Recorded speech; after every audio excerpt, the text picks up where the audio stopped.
Hey, Shalom Akim, Shalom, Shalom, giving all praises, glory, and honor to Yahweh, Ba'ashem Yahushai, Ba'ashem Nokakwadash, double honors to the apostles and elders, of great millstone, for teaching us his truth, and salutations to the sincere Akim and Akwath that may listen.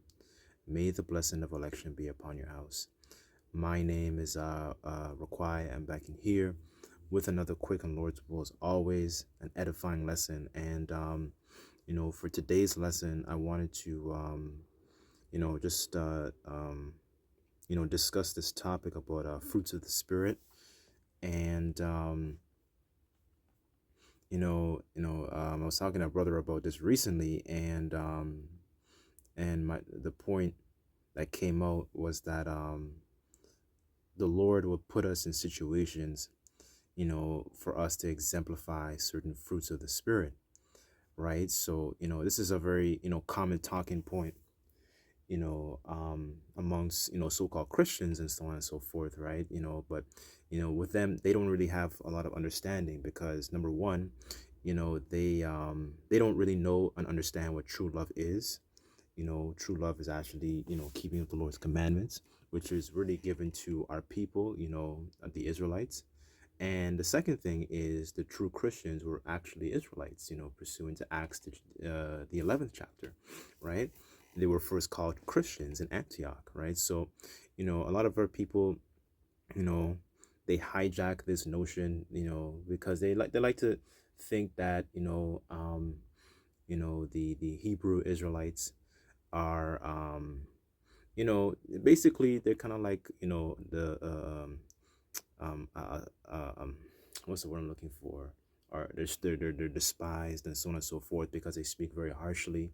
But amongst ourselves, we strive to exemplify, Yahushai, and exemplifying these different fruits of the spirit, because these things, are examples, because we know we're not held to this, essentially the super technicalities of the law, right? And we understand that the Lord will put us in situations, which I want to get into, to exemplify, certain fruits of the spirit. When I say that, I'm quoting out of the book of Galatians, the 5th chapter, right? Because, as things, and this is something I've been thinking about, as we see certain prophecies kind of like playing out, you know, um, during, there's essentially, you see there's a strong distaste, for those people in the land, right? You're starting to see the seeds that are being sown for the 10 horns having a strong distaste for the whore, right? Which is America, these EU nations. As we see these things, it's very good, because we'll be in situations where we have to exemplify certain fruits of the spirit, right?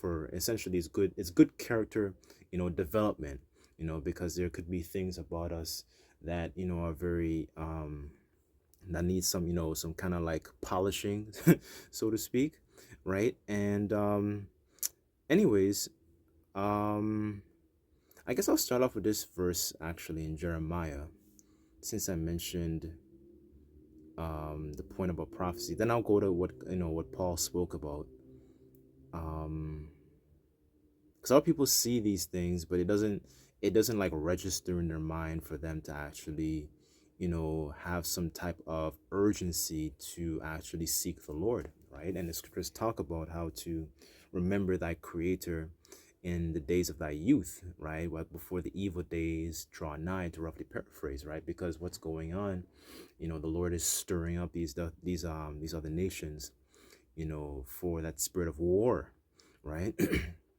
And we know, pursuant to Matthew, the 24th chapter, it says that we shall hear of wars and rumors of wars, right? So there's a brewing of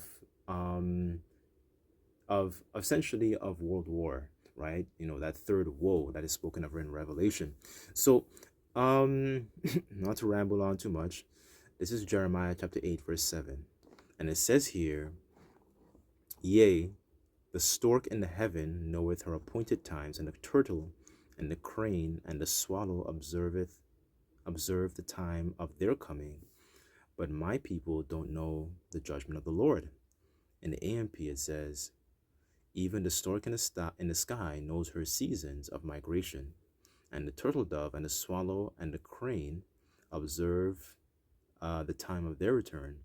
But my people don't know the law of the Lord, right? So they don't know they don't have a very good relationship with the Lord, right? Because they don't know what's essentially, because as a nation, when you think about it, and I think this is mentioned in Jeremiah, as a nation, we're likened unto a comely and delicate woman.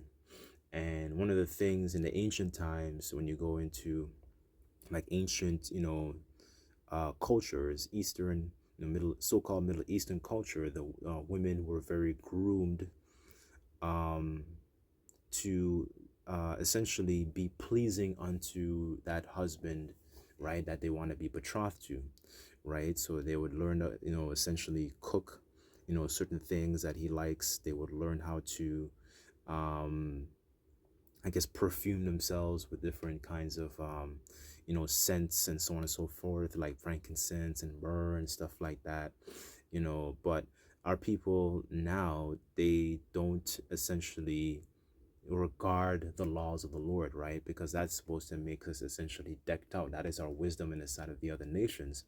So, they look basically like, as it says in Jeremiah, the degenerate plants of a strange vine. They don't look properly cultivated. They look very detestable in the eyes of the Lord, right? So, I wanted to read that because in these times, there is no connection.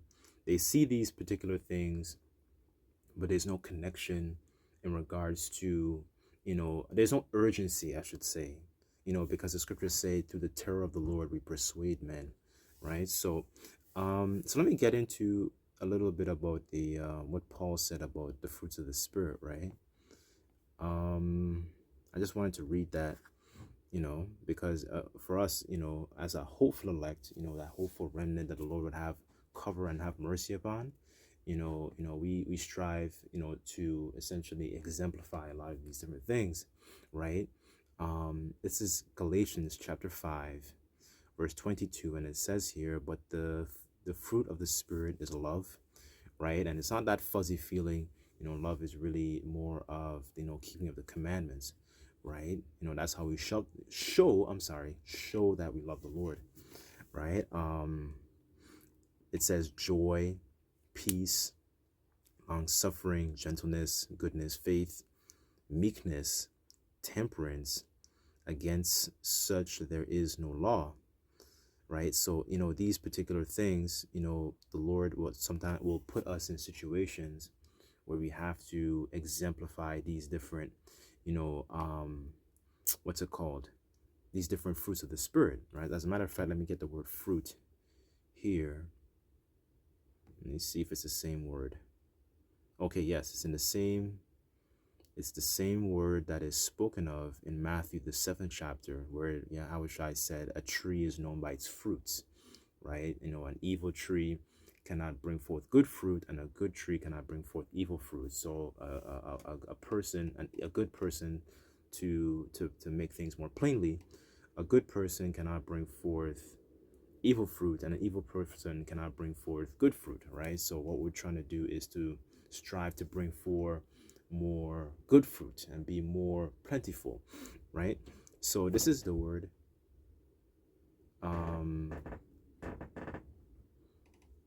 where is it? This is the word fruit in the Greek here, and it says karpos or karpos.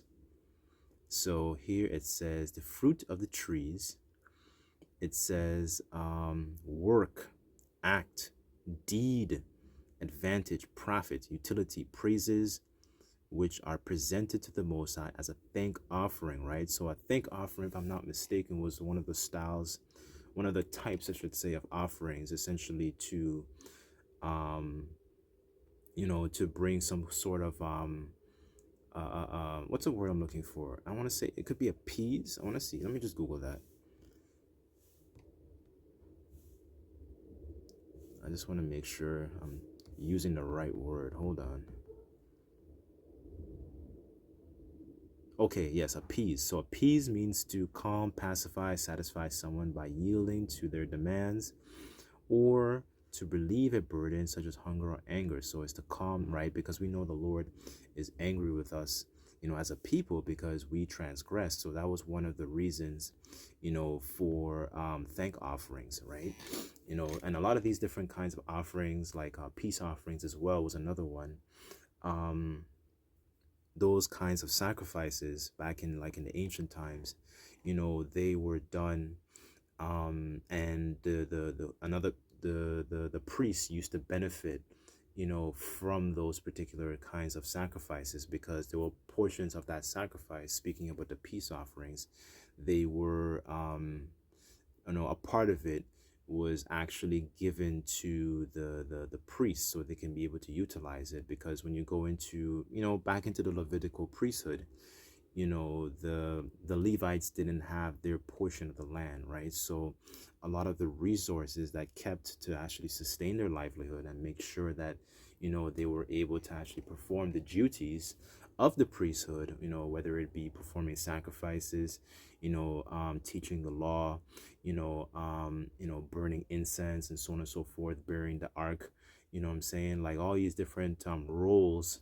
that, the Levites had, the priests had. Basically, they were, they didn't have that physical allotment of the land, right? So they were basically, the resources were also helped to take care of the the priests, right? So but the point really is, it was a pleasing, those are examples of pleasing sacrifices, right? And we want the Lord to essentially have a respectable sacrifice, like Abel, right? Not a disrespectable sacrifice like Cain. So so let me go back to Galatians 5. I'll read verse 22 again, and it says, "But the fruit of the Spirit is love, joy, peace, long-suffering, gentleness, goodness, and faith, meekness, temperance. Such against there is no law." So these particular things, we'll be in situations where, or the Lord would have us in situations where we have to exemplify these different, fruits of the Spirit, right? Long-suffering, gentleness, goodness, faith. And if there's anything that I've personally learned, just putting my 2 cents in, is that, servitude is really one of the, it's such an important mindset, because it helps to get rid of pride. It helps to get rid of essentially like a chip on your shoulder, when you're able to essentially minister onto another person who is, they may not be always, I guess, in the best case scenario to be able to actually properly always recompense, you, right? And servitude can also, be through these different lessons, but the servitude can also, be, to being able to actually, lend an ear, right? Good conversation, right? Counsel, advice, so on and so forth, right? Because, we understand that, the technicalities of the law is not something we can't fully keep 100% in the condition that we're in, right? So, with these situations, the Lord would throw us into different situations where we have to exemplify these different, fruits, right? And for some brothers, it could be, long suffering, some, it could be goodness, it could be faith, it could be, meekness, temperance, each brother, I guess we can even attest to certain situations they've been in, and they can also share, and man, I had to learn how to, what I'm saying, I learned how to exemplify this particular trait, right? These, as a matter of fact, let me read it in the, let me read it in the AMP here. And it says, "But the fruit of the Spirit, the result of his presence within us, is love." One second.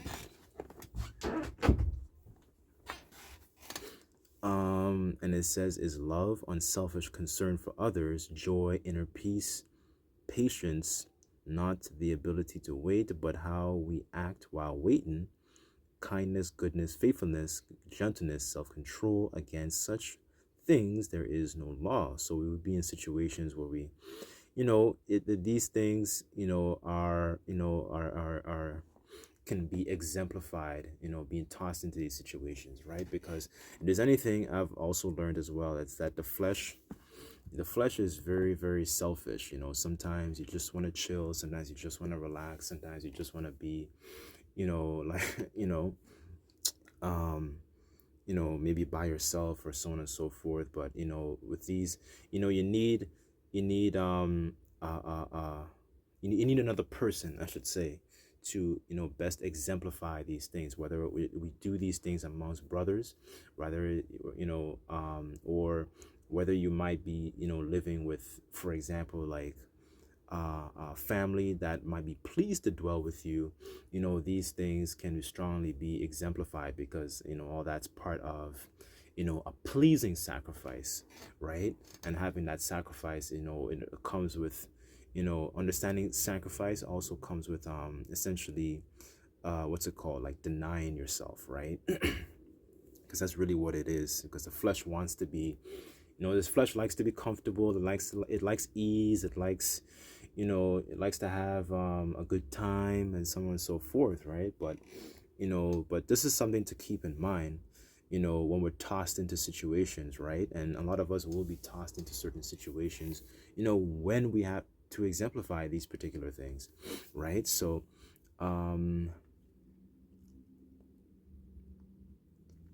let's get First Peter's. This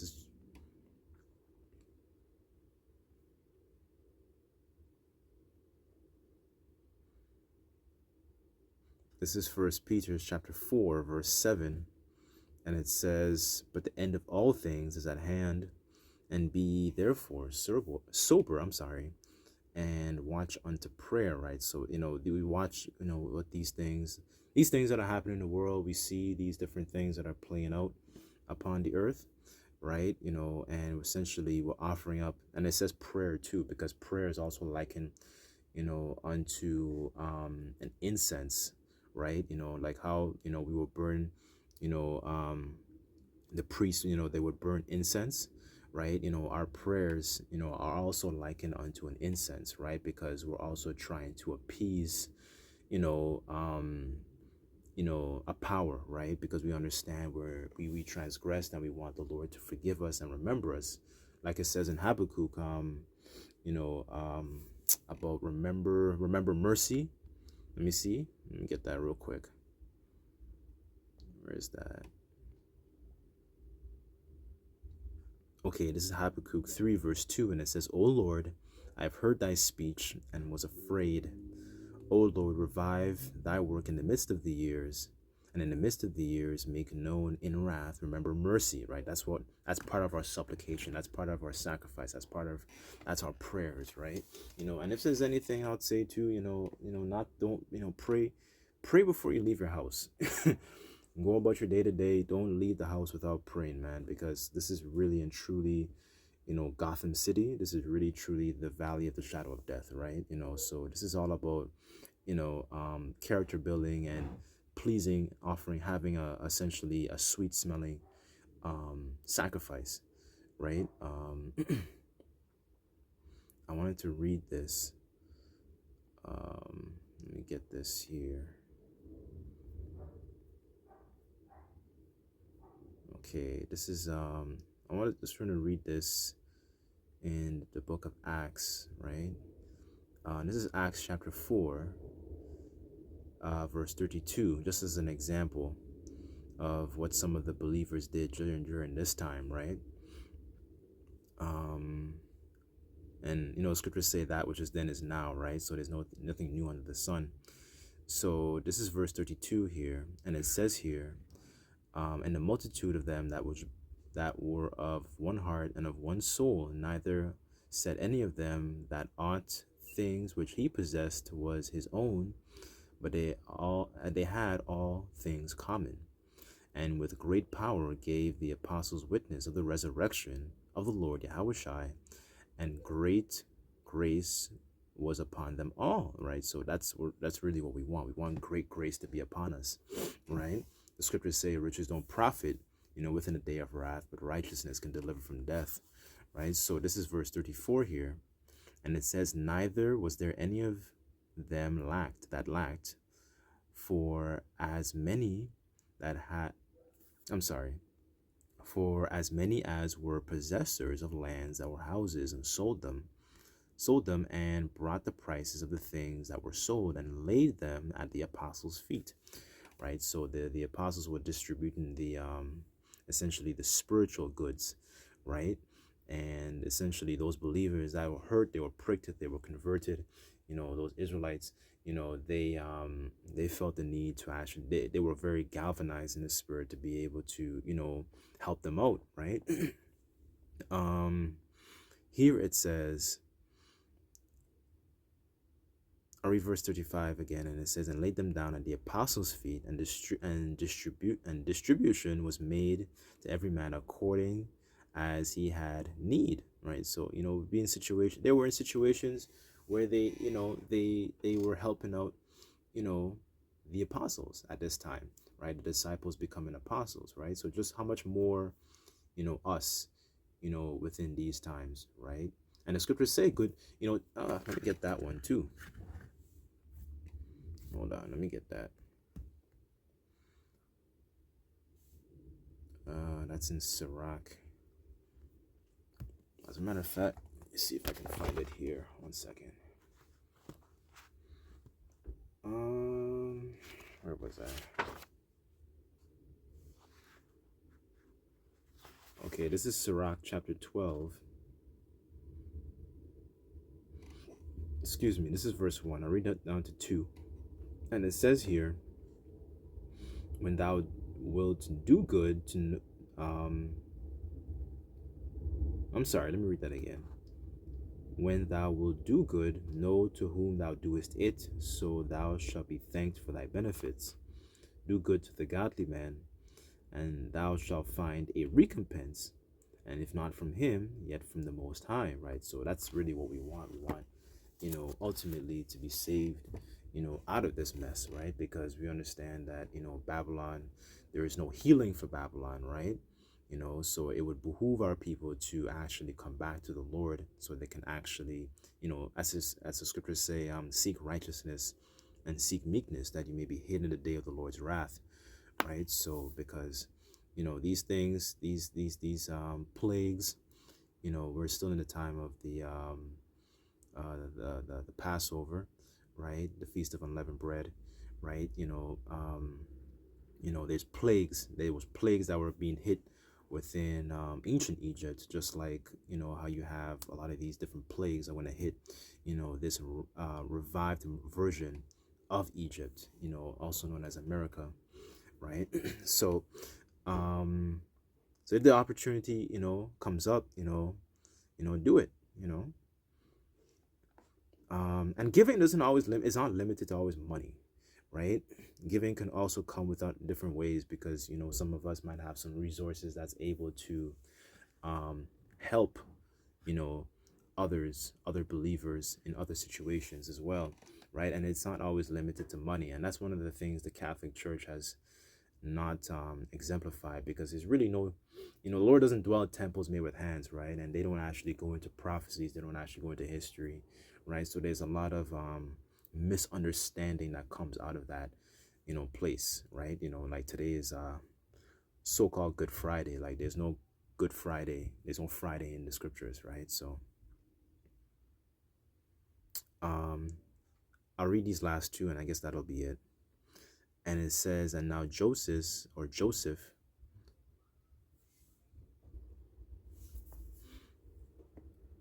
who by the apostles was surnamed Barnabas, which is, being interpreted, the son of consolation, a Levite of the country of Cyprus, having land, sold it and brought the money and laid it at the apostles' feet, right? So they were in situations where they had, substance. In the substance that they had, they were able to help the apostles within this time, right? So that's pretty much it.